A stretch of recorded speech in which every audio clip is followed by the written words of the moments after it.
Allahumma shalli wa sallim wa barik ala nabi hadhihi ummah wa ala alihi wa ashabihi wa sara ala nahji mustaqim bi sunnatihi wa ala da'watihi ila yaumil qiyamah. Amma ba'du. Hadirin jamaah salat isya dan salat tarawih Allah Subhanahu wa taala. Puji dan syukur telah kita sanjungkan kepada Allah Subhanahu wa taala telah melancarkan usia kita hingga memenuhi bulan Ramadan pada tahun ini. Adalah kesempatan yang sangat luar biasa yang Allah berikan kepada kita. Allah Subhanahu wa taala menyampaikan kita di bulan suci Ramadan ini. Satu bulan yang apabila kita sukses dalam menjalaninya, tambah lagi dengan sukses menemukan Lailatul Qadar dan memaksimalkan aktivitas-aktivitas ibadah di dalamnya, maka satu bulan Ramadan ini sudah cukup untuk menghapus dosa-dosa kita yang lalu. Dosa kita sejak dari lahir sampai tahun ini Allah Subhanahu wa taala hapuskan dengan satu Ramadan ini. Satu Ramadan ini sudah cukup bagi seseorang untuk bisa memasuki surga Allah Subhanahu wa taala apabila Allah berkenan memberikan kepadanya kemenangan dengan berisi Ramadan dengan berbagai macam amal ibadah. Hadirin dimuliakan Allah Subhanahu wa taala. Tema kita pada malam hari ini adalah meneladani puasa Rasulullah SAW. Satu tema yang sangat penting tentang satu ibadah yang memang dan harus meniru Rasulullah SAW, harus meneladani Rasulullah SAW. Memukadimah dari tema ini, sejenak mari kita renungi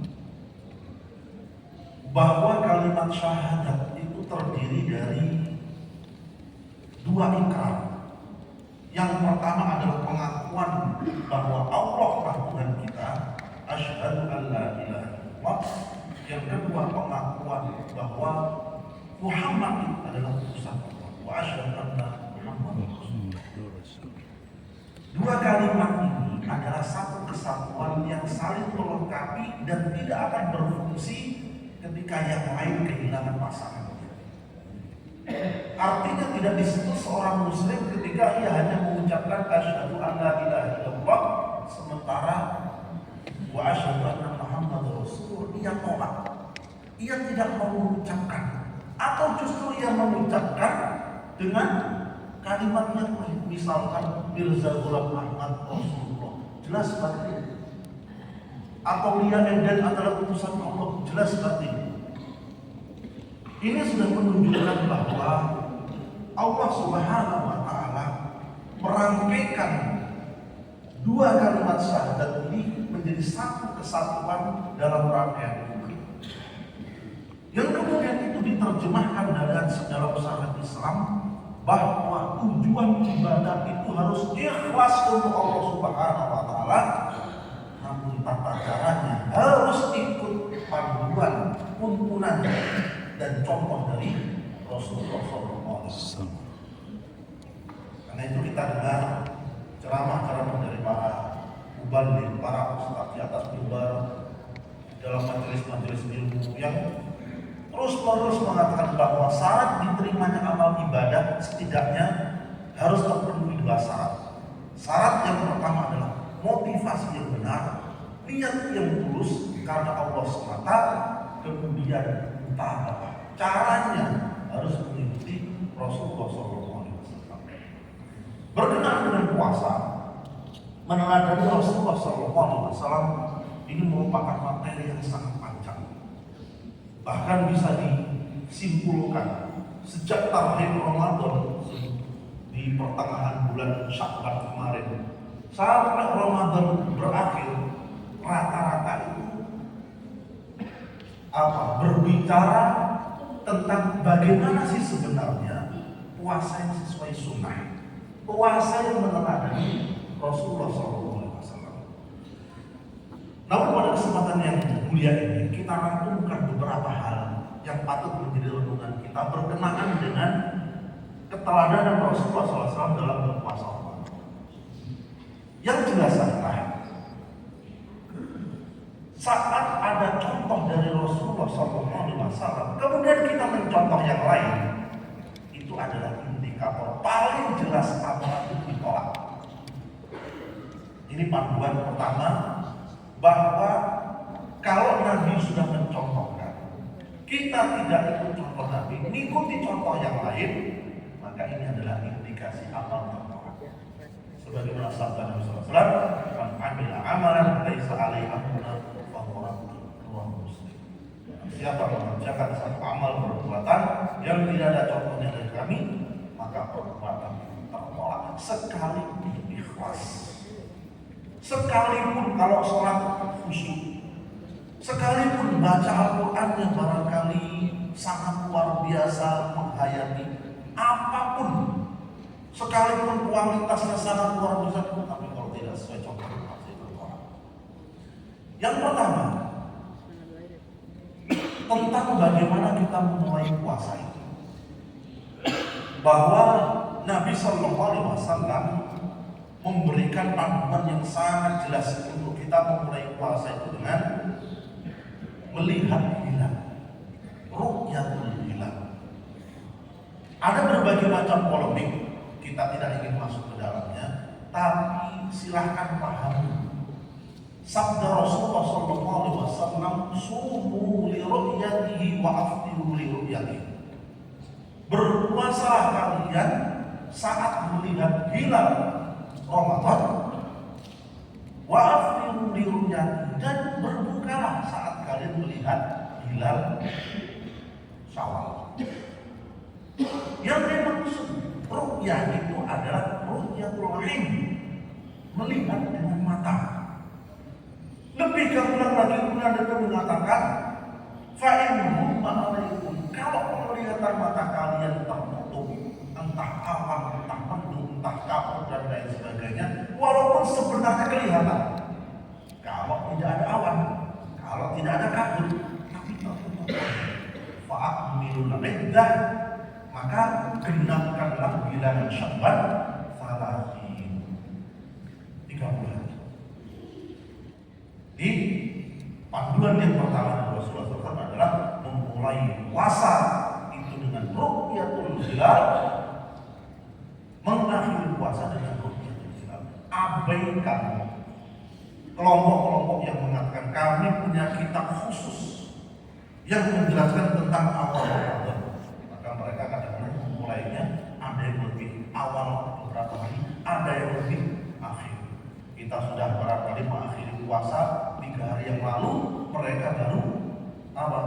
Baru Idul Fitri sesudah kita di tanggal 3 Syawal. Kami punya catatan khusus kami. Karena telah sah hadis dari Nabi SAW tentang panduan bagaimana memulai puasa. Kemudian yang kedua, bagaimana Nabi SAW berniat dalam berpuasa. Rasulullah SAW menegaskan bahwa barang siapa yang tidak meneguhkan niat pada malam hari, maka tidak ada puasa. Artinya adalah puasa wajib, di antaranya puasa Ramadan, memerlukan niat khusus, kebulatan hati yang khusus, bahwa besok saya berniat puasanya adalah puasa wajib. Berbeda dengan sunnah. Sunnah tidak memerlukan niatan khusus. Bahkan Nabi SAW kadang-kala pagi hari datang ke salah satu istrinya mengatakan, "Apakah kita punya makanan?" "Tidak ada ya Rasulullah." "Kalau begitu saya puasa." Matahari sudah terbit, sudah mulai meninggi, waktunya sarapan, Nabi tidak mendapati makanan karena sejak dari subuh sudah tidak makan, maka Nabi, "Kalau begitu saya lanjutkan lapar ini menjadi satu aktivitas puasa." Kalau sunnah. Tapi kalau wajib harus dengan niatan khusus. Apakah harus dengan lafaz? Cukup dengan niat yang ada di dalam hati. Begitu banyak aktivitas-aktivitas kita dalam ibadah atau dalam hal yang lainnya yang sebenarnya harus pakai niat, bertumpu Yang menjadi khilaf yang sangat tajam adalah apa harus dilafalkan atau tidak. Kita ambil yang paling mudah, paling jelas, cukup dengan kebulatan kaki. Sama seperti kita ketika mendengar adzan di masjid memandang, kemudian kita mengambil sandal pakai baju, kemudian melangkahkan kaki masjid, itu sudah disebut niat. Ada kebulatan niat. Ada kebulatan. Atau ketika perut kita keroncongan, kemudian kita hendak makan, begitu kita sudah mulai mengambil piring dan lain sebagainya, tidak perlu diperdebatkan sudah niat atau belum. Itu sudah merupakan niat. Itu sudah merupakan niat. Karena kita tidak pernah dapati satu riwayat pun tentang tentang hadis Nabi SAW yang menjelaskan tentang niatan khusus untuk satu ibadah khusus. Misalnya. Kemudian secara umum keteladanan kita pada Rasulullah SAW dalam hal berpuasa adalah kita rangkumkan saja bahwa puasa Rasulullah SAW itu ada yang tidak berubah, ada yang berubah dalam artian meningkat, ada yang berubah dalam artian menurun. Apa yang tidak berubah dari puasa Rasulullah SAW? Dari aktivitas-aktivitas sebelum atau saat di bulan suci Ramadan, yang tidak berubah adalah pola makan dan menu makanan. Tidak lantas karena puasa Ramadan menu makan Rasulullah menjadi lebih mewah atau menjadi lebih banyak atau barangkali lebih lezat. Rasulullah SAW bahkan ketika berbuka tetap menganjurkan beberapa butir kurma dan air putih, persis seperti hari-hari sebelum puasa. Artinya dalam hal apa? Dalam hal makanan tidak ada yang berubah, baik dalam menunya, polanya, atau karena tadi puasa sahurnya lebih banyak daripada tidak. Kemudian ada yang berubah dalam artian meningkat. Yang meningkat drastis pada bulan Ramadan dari aktivitas Rasulullah SAW adalah amalan-amalan sunnah. Karena amalan-amalan wajib itu tidak bisa ditingkatkan. Amalan-amalan wajib itu dikunci oleh Allah Subhanahu wa Ta'ala kuantitasnya. Nambah-nambahi yang wajib itu justru mengundang oleh Allah Subhanahu wa Ta'ala. Sholat 5 waktu ya tetap 5 waktu.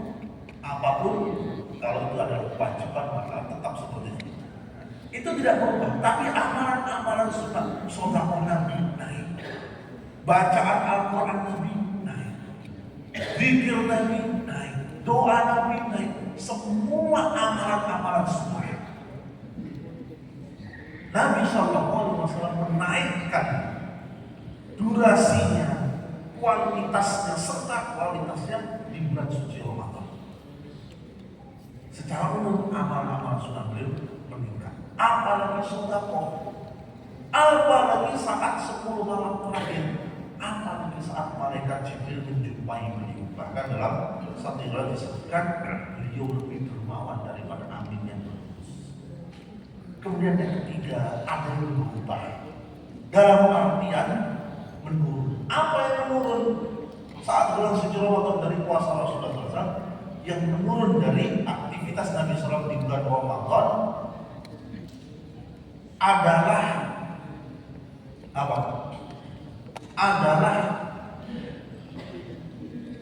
aktivitas-aktivitas yang sifatnya duniawi. Ini sebagai konsekuensi karena aktivitas yang sifatnya ibadah, baik itu amalan sunnah berupa baca Al-Quran, doa, dan lain sebagainya meningkat, maka yang dikurangi itu adalah aktivitas kerja, aktivitas mencari rezeki, bukan hilang sama sekali, tapi berkurang.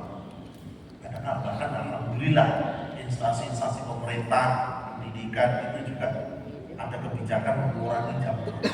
Demi apa? Demi mensukseskan ibadah bulan suci Ramadan ini.